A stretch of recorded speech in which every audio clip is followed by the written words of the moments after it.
প্ৰাক্তন প্ৰধানমন্ত্ৰী আৰু আমাৰ প্ৰতিষ্ঠাপক সভাপতি অটল বিহাৰী বাজপেয়ী ডাঙৰীয়াৰ আজি জন্ম জয়ন্তী আছিল। সেই উপলক্ষে ৰাজ্যিক নেতৃত্বই আমাক সুশাসন দিৱস পাতিবলৈ আমাক নিৰ্দেশ দিছিল। আজি বিডিয়া মণ্ডলত এই সুশাসন দিৱস খুব সুন্দৰকৈ আমি পালন কৰিলোঁ।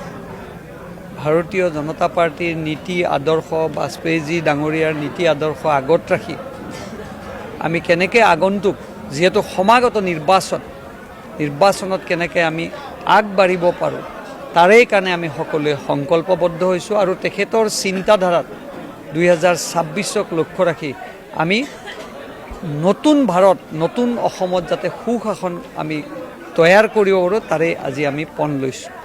এটাই ভাল লাগিছে, কাৰ্যকৰ্তা সকলো ওলাই আহিছে। অলপ কাৰ্যকৰ্তাৰ লগত আমি আজি কথা পাতিলোঁ। যিহেতু সমাগত নিৰ্বাচন, সকলো কাৰ্যকৰ্তাক এটাই ভাল লাগিছে, চকুত সকলোৱে আনন্দ।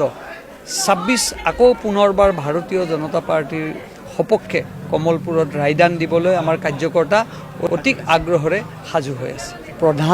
প্ৰাক্তন প্ৰধানমন্ত্ৰী আৰু আমাৰ প্ৰতিষ্ঠাপক সভাপতি অটল বিহাৰী বাজপেয়ী ডাঙৰীয়াৰ আজি জন্ম জয়ন্তী আছিল।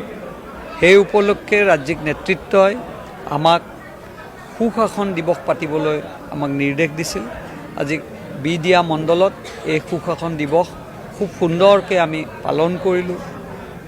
ভাৰতীয় জনতা পাৰ্টিৰ নীতি আদৰ্শ, বাজপেয়ীজী ডাঙৰীয়াৰ নীতি আদৰ্শ আগত ৰাখি আমি কেনেকৈ আগন্তুক যিহেতু সমাগত নিৰ্বাচনত কেনেকৈ আমি আগবাঢ়িব পাৰোঁ তাৰেই কাৰণে আমি সকলোৱে সংকল্পবদ্ধ হৈছোঁ আৰু তেখেতৰ চিন্তাধাৰাত 2026ক লক্ষ্য ৰাখি আমি নতুন ভাৰত, নতুন অসমত যাতে সুশাসন আমি তৈয়াৰ কৰিব পাৰোঁ তাৰে আজি আমি পণ লৈছোঁ।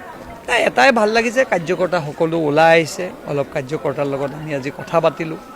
যিহেতু সমাগত নিৰ্বাচন, সকলো কাৰ্যকৰ্তাক এটাই ভাল লাগিছে, চকুত সকলোৱে আনন্দ। 26 আকৌ পুনৰবাৰ ভাৰতীয় জনতা পাৰ্টিৰ সপক্ষে কমলপুৰত ৰায়দান দিবলৈ আমাৰ কাৰ্যকৰ্তা অতি আগ্ৰহেৰে সাজু হৈ আছে। প্ৰাক্তন প্ৰধানমন্ত্ৰী আৰু আমাৰ প্ৰতিষ্ঠাপক সভাপতি অটল বিহাৰী বাজপেয়ী ডাঙৰীয়াৰ আজি জন্ম জয়ন্তী আছিল। সেই উপলক্ষে ৰাজ্যিক নেতৃত্বই আমাক সুশাসন দিৱস পাতিবলৈ আমাক নিৰ্দেশ দিছিল। আজি বিডিয়া মণ্ডলত এই সুশাসন দিৱস খুব সুন্দৰকৈ আমি পালন কৰিলোঁ।